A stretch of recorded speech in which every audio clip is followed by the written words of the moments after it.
¿Cómo hacer la investigación? ¿Qué es lo que tengo que buscar en mi árbol familiar? ¿Cómo puedo entrar a entender el para qué de las historias? Eso es lo que vamos a trabajar en el día de hoy. ¿Cuál es el mapa? ¿Cuál es la ruta? ¿Qué es lo que yo tengo que hacer? ¿Hacia dónde tengo que buscar? No es simplemente mirar por mirar, porque si yo no tengo un foco, si yo no tengo algo concreto, yo no voy a entender lo que está pasando.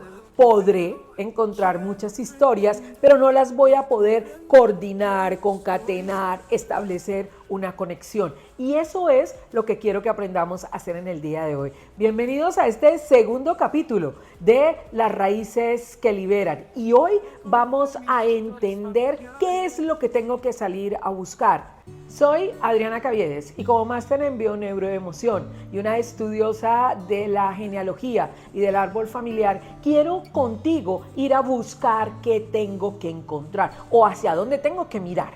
Y entonces empecemos a comprender lo primero, las fechas, tanto las fechas de nacimiento como las fechas de concepción y de esa misma manera las fechas de fallecimiento.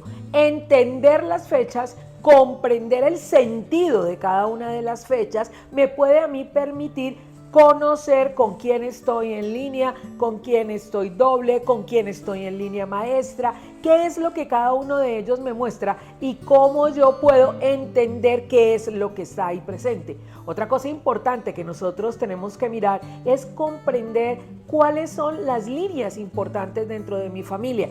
Hay familias para las cuales 1, 2 o varios meses son los encargados de la vida y del trascender. Es decir, hay familias en las que en ese mismo mes nacen muchos de los integrantes y en ese mismo mes trascienden. Entonces, cuando yo logro entender esto, no le voy a coger fastidio al mes, sino que voy a entender qué es lo que me quiere mostrar y yo si estoy en la misma línea, si no estoy en esa línea. Pero otra cosa que tenemos que ir mirando son esas fechas de aniversario. Y esas fechas de aniversario son fundamentales porque nos están indicando puntos que han sido trascendentales en la historia familiar. Por ejemplo, matrimonios, si se ha realizado en la misma época. ¿Quiénes han tenido, por ejemplo, accidentes? ¿Qué ha pasado y a qué edades se dio? ¿Dónde es que se presentan cortes? Por ejemplo, a los 38 años míos, de mi padre, de mi abuelo, se presentó una situación de quiebra en la familia, o a los 38 fuimos padre por primera vez, o a los 38 tuvimos un accidente. Puedo entender esas fechas y comprender la simbolización, es decir, los aniversarios que están marcando, porque muchísimas veces no comprendemos por qué una historia se repite y casi siempre esas repeticiones están conectados con aniversarios. Es decir, alguien que murió a los 19 y cuando otro integrante de la familia llega a los 19 le pasa algo igual o parecido y se empieza nuevamente a repetir la historia. Otros factores que tenemos que ver que son importantes son los bebés no nacidos. Aquellos bebés que iniciaron su ciclo pero que no nacieron. De algunos sabemos, de otros no sabemos. Y es necesario que les demos lugar porque ellos están. Y aquí no hay juicios, no hay señalamientos, no hay condenas. No estamos preguntando si fue de manera voluntaria o involuntaria. Esa pérdida de ese bebé nos está mostrando un dolor en la historia familiar y nos está mostrando que se cayó, que no se contó. Y ahí viene otro factor, los silencios, los no dichos, aquello que se calla, aquello que no se dice. Es muy importante establecerlo, porque eso nos lleva a los excluidos. Entonces volvemos a retomar. Si tenemos bebés que no nacieron, sea que el árbol lo sepa, es decir, todos los integrantes de la familia lo sepan o no lo sepan, si yo lo sé, yo le voy a dar un lugar. Toda esa información la tenemos que ir buscando para dar un sentido a lo que está pasando. Entonces, si hay una pérdida, vamos a darle un lugar, vamos a darle un reconocimiento, vamos a entender que pudo haber sido una niña o un niño. En algunos casos uno puede saberlo y entenderlo porque, por ejemplo, solo nacieron hombres, entonces quien falleció fue una niña.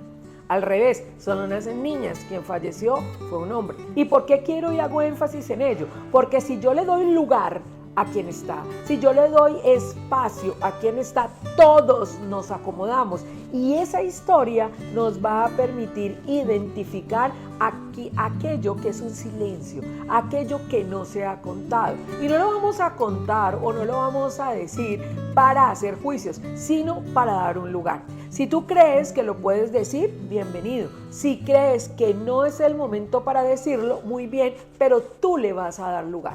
Por ejemplo, un hombre o una mujer le dicen, ¿tú cuántos hijos tienes? Y puede decir, tengo 2 hijos que son Juan y Sofía. Y por dentro de mí pienso, y tengo un tercer hijo, que es tal, a quien yo ya le he dado un nombre. Aquí podemos hacer un ejercicio.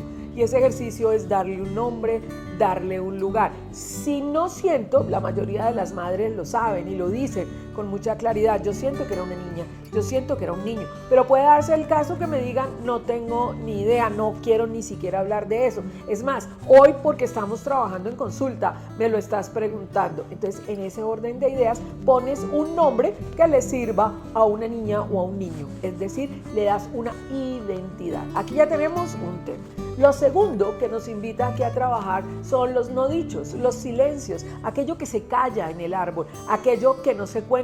Por ejemplo, que hubo muertes, que hubo robos, que un familiar estuvo en deshonra, que no es bueno contar que alguien estuvo en la cárcel o que asesinó a alguien o que le mataron porque estaba en un negocio o porque estaba en el lugar equivocado o por lo que sea, porque es que aquí no podemos entrar en juicios. Cuando no le damos lugar a todos, empezamos todos a tomarnos lugares que no nos corresponden. Entonces, por eso tú puedes decir, yo siempre me siento en el lugar equivocado. Siempre siento que no estoy donde me corresponde. Pues claro, porque estás tomando el lugar de alguien.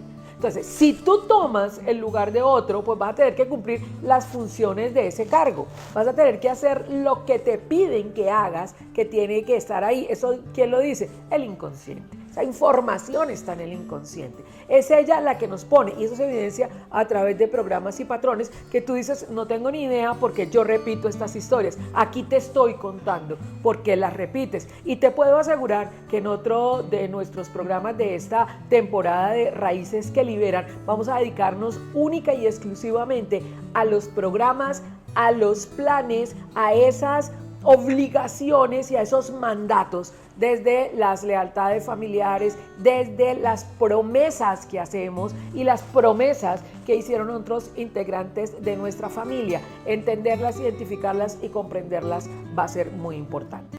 Y finalmente, que está muy conectado con los no dichos, están los excluidos. Alguien que no queremos contar que existe, alguien que se fue o alguien que sacamos. Yo sé que muchos de ustedes han visto la película de Encanto y en Encanto está claro con Bruno. Bruno es el excluido, el que no está, pero hay una simbología bellísima y es que él está entre las paredes de la casa. ¿Y qué significa? Que el excluido no se va, pero se esconde y él trata de manifestarse de muchísimas maneras y muchas veces la exclusión se puede manifestar a través de una enfermedad, de dolores, de ruinas, de accidentes, de historias que se repiten constantemente, de soledad, de relaciones que no funcionan. Entonces aquí es donde yo te digo que es tan importante empezar a tomar aquellos que no hemos reconocido como los bebés no nacidos, aquellos silencios que están aquí y aquellos excluidos. Entonces hemos ido entendiendo qué es lo que tenemos que averiguar. También es importante que empecemos a investigar y averiguar, por ejemplo, cuáles son las profesiones que se ven en mi familia y cómo nacieron. Entonces, por ejemplo, podemos tener arquitectos, ingenieros en casa, pero resulta que mi padre o los abuelos fueron, por ejemplo, maestros de obra, y podemos entender que hubo albañiles dentro de mi familia y cuál era la función de ellos: construir casas, darles un lugar. ¿Qué pasa con el no lugar en mi familia?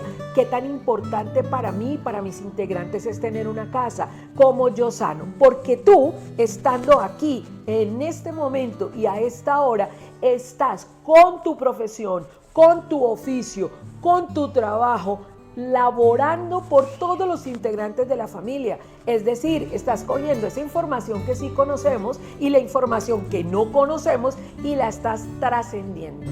Es decir, honras a todos trabajando, liberando, haciendo.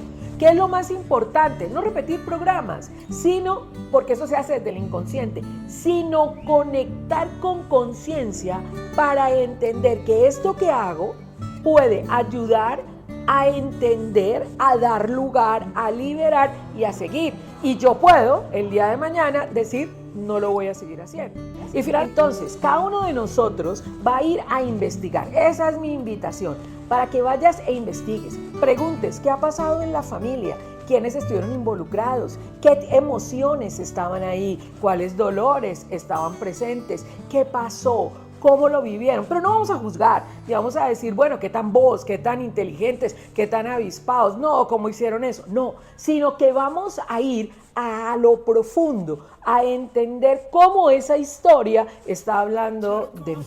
Todo esto quiero que lo vayas escribiendo y lo vayas conectando, porque en nuestro próximo capítulo vamos a ir a iniciar nuestro árbol. Te voy a ir contando cómo lo vas a ir marcando, cómo vas a ir conectando los diferentes episodios, las diferentes fechas y todos los elementos que hay que tener en cuenta para organizar el árbol. También te invito a que compartas esta información, a que trabajemos entre todos la historia familiar, y me gustaría leerte en comentarios y saber qué te ha resonado, qué ha pasado contigo. Hoy les doy gracias por estar aquí. Soy Adriana Caviedes y muchísimas gracias por haber estado conmigo en este capítulo de las raíces que liberan, en el número 2, las historias familiares. Y puedes seguirme también en Instagram y en Facebook. Ahí estoy como adrianacaviedes.0. Chao, chao. Saber qué pasó y comprender cómo yo soy su reflejo, para que tengo toda la información.